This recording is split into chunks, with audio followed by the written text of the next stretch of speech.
Are you ready? You think you need to let him know.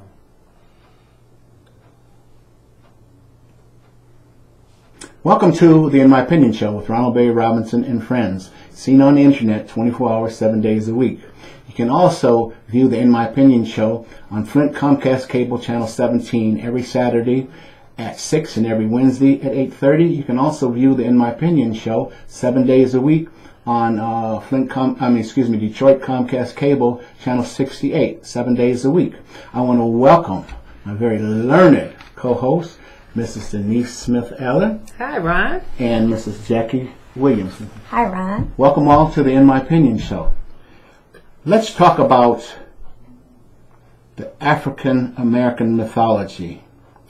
10 great myths of African history dismantled.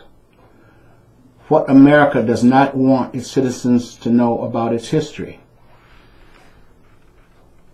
Is ancient America nothing more than the missing pages of black history?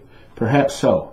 New documented insights are being brought forward by Dr. David Inatup, PhD, former nutritionist of Muhammad Ali, and author of The First Americans Were Africans. Documented evidence. He is quickly changing the ancient imagined faces of America and replacing them with astounding myth-busting evidence of who the first Americans really were. On the eve of Black History Month, we thought it fitting to recalibrate black history not as a tragic side note of American history, but the very foundation of America and its rise as a global power. Here are 10 well-assumed American myths dismantled by this profound research. The first Americans were Indians. Okay.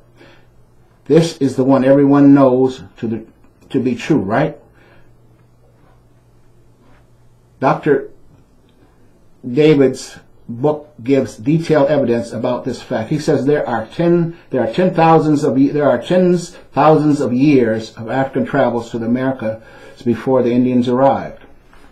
Columbus discovered America. This is a very old argument that most people have given up on. Columbus's journey were noteworthy for a number of reasons, but discovery should not be attached to any of them. Whites were the first to conduct international trade. This is very hard for most modern Americans to imagine international trade without white Americans involved, but it existed for thousands of years before they were in existence. The pier and harbor at Bimini, Bahamas, substantiates this. The mound builders were Native Americans. Some American mounds are clearly the work of master builders. They were not Indians. This is one fact that the Smithsonian does not advertise. Vikings discovered America. We already destroyed this one, but to make it clear, the first European people in America were not the first to discover it. They were among the last to discover the New World behind the Africans and the Asians. Pilgrims were the first farmers in America. Was it not the Native Americans who saved the Pilgrims from starving their first winter with crops they grew? White people built the first roads and canals in America. Roads and canals were built by Africans far before Europeans came. Some can still be seen in southwestern USA. The first Eskimos were Asians. Oh, come on, doctor. You've got to be kidding me. Is what you are probably thinking about this one, right? The answer, 2 words. Documented evidence. Documentation trumps conversation, and the evidence clearly shows the original Eskimos really were not from Asia. The first black Americans were brought to America during the slave trade in the Americas. This is a standard and tragic myth because it turns out that the ancestors of many of the people brought here during slavery were already well established in the travels of America for tens of thousands of years. European white people were the first iron makers in the Americas. When it comes to European Americans, in American history, we love to give credit where it just isn't due. Africans were the first iron makers in the Americas in early Europe, many years before white folks ever arrived. My question is, why do Europeans always change history and proven facts to make themselves look better than anybody else, knowing full well they haven't discovered shit?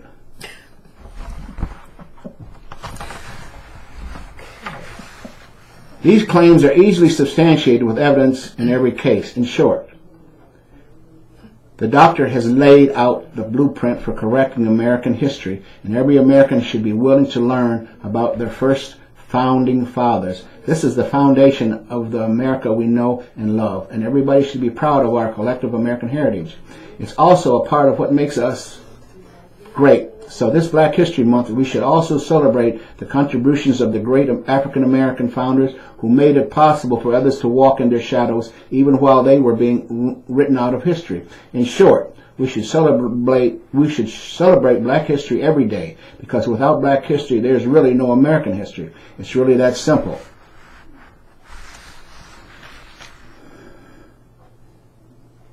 Before we get into the debate, I would encourage everybody, if you haven't went to see the movie Lee Daniels, The Butler, please go so. Please do so. And also, 12 Years a Slave. Those are excellent movies. In reference to what I was talking about, Denise, what's your thoughts? Well, first of all, Ron, you've covered a variety of topics as it relates to Black history, Black pioneers, people who have made contributions. So that's kind of an overview of a lot of different topics, but I think for the purpose of our discussion, it may be helpful for us to kind of narrow the focus and talk about some specific things that we want to, put, bust the balloon, so to speak, about the myth. So if you want to talk about something more specific, I think that would be helpful, at least for me. Okay. Where should I begin in terms of specificity? Well, I think if you go back to maybe the first mention of the American Indians. Okay. And, specifically talking about were they here first, as it relates to whether Africans were here first or whether Indians were here first. Okay. So we have to look at it from a historical perspective and say, okay, the origin of mankind, as we know it, was the center of civilization was in Africa. And Africans were here millions of years, and they traveled, and they went extensively throughout various parts of the world. Okay, so it would stand to reason before things were actually recognized that we had a presence here. Okay, so how do we establish that? Well, research did that. Okay, but the point is that America has a Eurocentric view, and so they're not going to expound on our being here as saying, okay, this is like an equal opportunity, everybody had a chance to come through, and we're going to recognize that. Certain people are not going to get the recognition. And so we know that when we went to school, I know all of us, went through the elementary school process, and it was an indoctrination about Eurocentric perspective about our history here in America. So I'm just throwing that out there just to talk about, the beginning from the standpoint of Africans' presence in America. We were here, but we weren't recognized for that. Exactly, and it still goes on today. In the schools that our children go to, they don't teach true history. Whether it be Black history, Native American history, or what have you. You know what I mean? It's all about, in my opinion, white folks, right? White privilege. All right, and I've asked a number of school board presidents and so forth, okay? Why is it not, why don't you teach the true facts as it pertains to different races of people? Oh, we can't, we can't do that. You know what I mean? We have guidelines from the state of Michigan, and, and it's all, it's all done. It's all, it's almost set in stone. Well, the curriculum. You know what I mean? The curriculum Yeah. is established. There's an established curriculum, and as I was saying earlier, it's a Eurocentric perspective. And so, when you think about education in the 60s and 70s, particularly like on college campuses, students had to fight to get diversity. They had to fight to get Afro-American history in the college setting. And this was because we know that in the elementary, junior high school, and high school, there were books that were already prepared that just did not recognize the contributions of other Americans. Okay? Exactly. And so knowing that and having that information, people fought to try to increase that knowledge. Well, now the buzzword is diversity. Okay? So we are not seeing the push that was done back in the 60s and 70s about our education. See, it comes from my perspective, in my opinion, it comes from parents having some information, some knowledge about, what's missing. If you had an opportunity to look in your children's history books, for example, and you see what's missing, and you say, oh, why is this? And so then it's incumbent upon the parent or those people in the community who are concerned to go to the school board. One or two people can't do it. Right. It has to be a groundswell. It has to be folks saying, there's something missing and we need to have the whole story taught. And so in order to have that done, the pressure has to be put on school officials, administrators to do that. Because in this, they're not going to do it because, again, the curriculum is coming from the top. Right. Okay, but it's the parents here and the community that says, we're not accepting this curriculum because it's slanted. It doesn't have everybody included. But that's up to us, so we have to take some responsibility for that. When I was in high school, we had history. We had U.S. history, and our parents did push. And what we did was they offered a special class. It was called Black History. But just like you said, it was still not accepted as history. So it was a separate class called Black History, and it was not even part of the real core curriculum. It was like an elective. You could take it if you wanted to take it. But they offered it because we were complaining because there was nobody in the history books that looked like us. So we complained. But then when I went away to college, and I went to Alabama State University, and I lived the Black history, I didn't realize how much I missed when I was reading the books in history. So that's what our kids are missing, that Black experience, because they're not teaching that. They're teaching the nice story, George Washington, but they're not teaching about the slave that was in the back taking care of George Washington and how he wouldn't have made it where he made it without us, taking care of his children. And doing the things that we did for him. Right. When I was in high school, actually not high school, but even through grade school, I went to a predominantly all whites because that's where my family wound up, and we were around white folks, Europeans, you know what I mean? And on my first trip to Detroit, where'd all them black folks come from? You know what I mean? I was just amazed. All right. Although, my parents are, were African American. Well, at that time they were Negro. All right. Then black, now African Americans, and I remember asking my mother, again, where'd all them black folks come from? All right. Yeah. Well, it's interesting, and I think that this is our reality because we all come from various perspectives from where we grew up and how we grew up. And, with me, I grew up in New York, and I went to a public school. And I am very grateful that the school that I went to in elementary school, some of the images that I saw, particularly in our library, were black images, black folks. They showed us, I can recall there was a woman her name was Constance Baker Motley, and she was a judge, okay? And so one of the things that really touched me was, number one, she had 3 names, and so I thought whenever I got married, I was going to have 3 names. And then the other thing was she was a woman of color who had aspired to do what she was doing. And so there were images that were put in front of us that helped us to begin to inculcate that information and say, this is doable. This is something that we can achieve. And then there was Shirley Chisholm. Okay, she was another person that, like I said, and this is elementary school.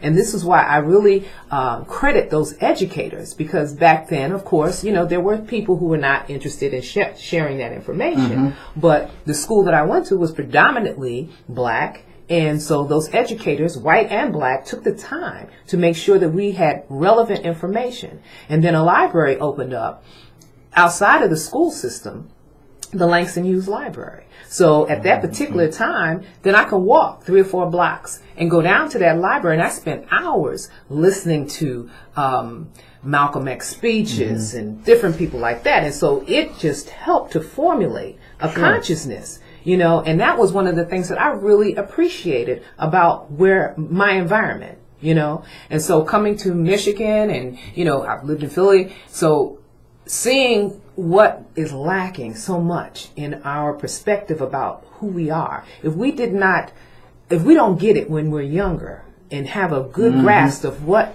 is going on with our humanity as individuals and as Black Americans, then it's very hard for people to recognize their power. And so, and they don't get it, and then they do all kinds of craziness. And that's why we got, you know, young folks running around here with guns, killing up each other, because they don't know who they are. Exactly. They don't know. Exactly. You know, so sad. Yeah, that's a real good example. And the images that they're looking at is not really Black powerful images. Those are negative images. And those are not what our ancestors fought for. Absolutely. That's not what they died for. Not at all. It's crazy. When I think about our history, and I think about, number one, every Black person that I see in America, I look at the fact that we are a part of a heritage of those who chose to survive. Chose to survive, okay? Because our ancestors managed to make the trip and get here, okay? Because the voyage was approximately 3 months. And during that time, there was no good food, no good sanitation, none of that. A lot of our ancestors was thrown overboard because the cargo got too great. You understand? So when you think about, and then to look at the hulls of the ships and how we were put in there like sardines and all of that, and to think, once we hit these shores, the inhumane treatment that we had on top of the inhumane treatment of getting here, which is called the passage or the Middle Passage, in Atlantic Ocean, there are all of our ancestors. When we go through that Atlantic Ocean, that's sacred, because that's where our ancestors, a lot of them who didn't make that trip, are at the bottom of the sea, if they didn't get eaten up by sharks. Okay, so when you think about all of those images, but when you see you, me, everybody that's walking around here, and the fact that we survived. Yes. We survived. You know, it also is estimated that it's amazing. You know, that millions of men, women, and children, you know, died on that Middle Passage, either from disease, or they jumped overboard, or they were thrown overboard. It's just, you know, it's just amazing. I have to say that, you know, I have nothing against Europeans or white people, however way you want to look at it. All right, it's just that I don't understand in the 21st century why we're still relegated, you know, to in many cases second-rate citizens. I want to bring this into the conversation too. This is about President Barack Obama. All right, why is he so hated? I'll tell you why. He's a Black man, the most powerful man in the world, and millions of American white Europeans can't fathom that. He has received more death threats than all presidents that America has ever had. Okay, and thank God for the Secret Service, and you know what I mean, and his wit. He's still doing what he needs to do. All right, for all people. What's your thoughts on that? I think he stands for all people, because he is not just Black, he is mixed, so he stands for all people. And what he's doing is he's erasing some boundaries that have been there in existence for years, financial boundaries. He's correcting the wrongs that have been wrong for so long. And back to what you were saying about not feeling like we are on the same level, to have that train of thought that you are better than another person, to know that he holds the highest office, and to know that he's above you in office-wise. But he doesn't act as though he's better than you because he's earned the office. It's not as though somebody gave it to him. He's an educated man. He's not just a man that somebody just gave him a job. He's an educated man. He earned his degree. He didn't just, the one gave him and he didn't get it because of who he was. He earned his degree. And he's looking out for all people that have been wrong for so long. Credit card companies that have been doing people wrong. People have been falling through the cracks of wrong, policies. And he's just looking out for everybody. But what had happened is he's knocking down those barriers that allow us to be able to get back up so that we can rise up, because there's so many hidden barriers to keep us down, and we're getting too close. And that's why he's hated, is because he's revealing so many things that nobody knew that were going on. And so why people think he's not doing anything, is so much to be done. That he is doing things, but it's so much to be done, and they're upset because he's getting rid of all of that stuff and he's allowing us to have some fair play. But before, it wasn't a leveling field. You didn't get here. I can go to the doctor, but if you didn't go, it was no big deal. Now everybody gets to go to the doctor, and if you're a humane person, you should be glad. But you're not glad because you feel as though you're better. And you shouldn't go to the doctor because of who you are. Obama says if you're human, you should be able to go to the doctor. Yes, absolutely. And the other thing, too, as it relates to our president, two thoughts come to my mind, okay? And again, this is my opinion. I believe that President Obama was groomed for this position. There's no accident that he got the position that he has, okay? I believe that he was groomed. I believe because of his heritage, like mother from Kansas, I believe, father from Africa, African name, okay? The education that he had was a global education, because he went out of the country for a period of time to be educated. He was over in Hawaii as well. He was in Chicago. So he has a well-rounded education, and his perspective is more open as it relates to his experiences. Sure. Okay?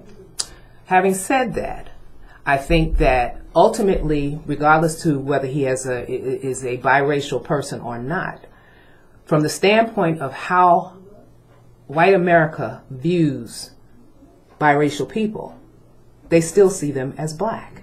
Okay? All right? Period. With that, he has an extremely difficult role, because he has to balance that power of the presidency with a Congress which is primarily made up of white men who are not happy in his position. And because of that, and because of the people who are on the extreme right, which is the Tea Party and that kind of thing, they are doing everything they can to create gridlock in the government, because ultimately, as the president-in-chief, commander-in-chief, he is going to be held responsible. Sure. So they're going to try to destroy his legacy as he leaves the office, because he was elected for a second term. So basically now he is a lame duck president. So what they're going to try to do is make him look like he was not effective or able to handle the position. So therefore, we have tried this experiment. This experiment didn't work out. So we don't need to put another black person in the presidency. Okay. Again, this is my perspective. So therefore, the next time around, of course, we're ready now perhaps for a woman president, and maybe we will have others who will step forward of minority persuasion that will come through. Exactly. Okay, but at this point, they tried it, and because, he has a temperament to be able to deal with all that negativity. How disrespected this man has been from the time he took his office up until this very day. How disrespected. The office, if you don't even like the person, you don't disrespect that office like he has been disrespected. But they're doing that to show. And there was an event that happened before the emancipation, or even I should say after the emancipation. There was something that happened in the law, but ultimately there was a court decision, that there was no right that a black person had that was going to be respected, and this was something that came down, and I just can't remember what the court well, the Supreme Court. Yeah, it's a Supreme Court decision, and I just right now it's not coming to me. But that's where that comes from. It's a mindset. Sure. Racism is a learned behavior. We understand that. And so it's so ingrained in this country, and it's so ingrained in the mindset of the people that it's going to take probably another couple of generations before that stuff is eradicated. That's my opinion. Well, you were speaking about, Congress. In the year 2013, well, and I agree with the ones that say this, that they were a do-nothing Congress. All right, and they primarily made up of white males. Okay, and with all of the foolishness that that they pulled. All right, and I admire President Barack Obama. Lord have mercy, I'd like to be a fly on the wall, in some of those congressmen's offices, and and especially his living quarters. I mean, you mentioned it, and you hit the nail on the head. He's balanced, all right, and a great inner strength, and this is what you need in leadership, all right, and. I applaud him, and hopefully that he will get some other things changed, because especially him and Eric Holder, change some of those, make sure some of those southern states don't get that loophole that they're trying to get to disenfranchise African Americans and women. All right, and hopefully we'll get to that federal wage for everybody too. $10.10 an hour. But this has been a great conversation. I want to thank Jackie Williams. I want to thank Miss Denise Smith Allen. This is Ronald Berry Robinson for the In My Opinion Show. Until next time, stay focused.